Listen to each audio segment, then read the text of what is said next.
हिंदुस्तान के प्रधानमंत्री ने अपने फेलो इंडियंस से ये एडवाइस की कि वो 1 साल तक सोना नहीं खरीदें, फॉरेन ट्रिप्स नहीं करें और इम्पोर्टेड चीज़ें नहीं खरीदें।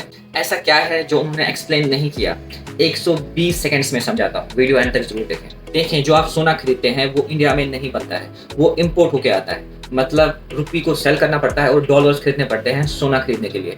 इसी तरह जब आप फॉर एग्जांपल दुबई चले जाते हैं, वहाँ पे आप दिरहम खरीदते हैं। दिरहम खरीदने के लिए आपको क्या करना पड़ता है? रुपये को सेल करना पड़ता है।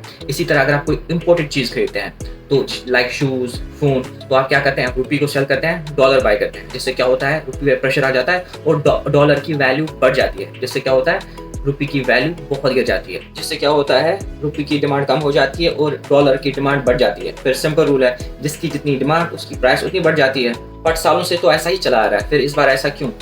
रीज़न है, इस बार ऑयल की प्राइसेस ग्लोबली आसमान को छू रही है और कोई भी कंट्री अफोर्ड नहीं कर सकती है कि वो ऑयल खरीदना बंद कर दे, चाहे उसका कॉस्ट कितना भी क्यों ना चला जाए। इसी तरह इंडिया को ऑयल खरीदना ही खरीदना है और ऑयल भी इंडिया को डॉलर खरीद के ही खरीदना है। पहले रुपये को सेल करना है, डॉलर खरीदना है, फिर ऑयल खरीदना है।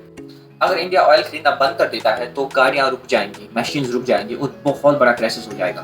तो ऑयल की प्राइसेस कितनी भी क्यों ना हो, इंडिया को ना चाहते हुए भी रुपये सेल करके डॉलर खरीदना पड़ेगा। और ऐसा करने से फॉरेक्स रिजर्व्स पे प्रेशर बढ़ता है और रुपये कंटिन्यूअसली डिप्रिशिएट होता रहता है। लॉजिक सिंपल है, इंडिया सबसे ज्यादा इंपोर्ट करता है ऑयल और उसके बाद गोल्ड।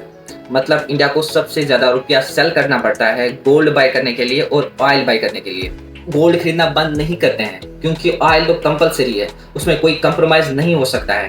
तो फॉरेक्स रिजर्व्स पे बहुत ज़्यादा प्रेशर आ जाएगा, रुपये का वैल्यू बहुत ज़्यादा गिर जाएगा, जिससे चीज़ें बहुत ज़्यादा महंगी हो जाएंगी। इसीलिए प्राइम मिनिस्टर ऑफ इंडिया ने अपने फेलो इंडियंस को ये एडवाइस की कि देखो भाई, जो चीज़ें बहुत ज़्यादा एसेंशियल है उनको जुडिशली यूज़ करना है और जो चीज़ें नॉन एसेंशियल है उनके इम्पोर्ट को कम्प्लीटली रोकना है। अगर हम ये सब नहीं करते हैं तो आने वाला वक्त में बहुत ज़्यादा महंगाई बढ़ जाएगी, इतनी ज़्यादा महंगाई बढ़ जाएगी कि शायद हम अफोर्ड भी नहीं कर पाएंगे। So it's better to take care now.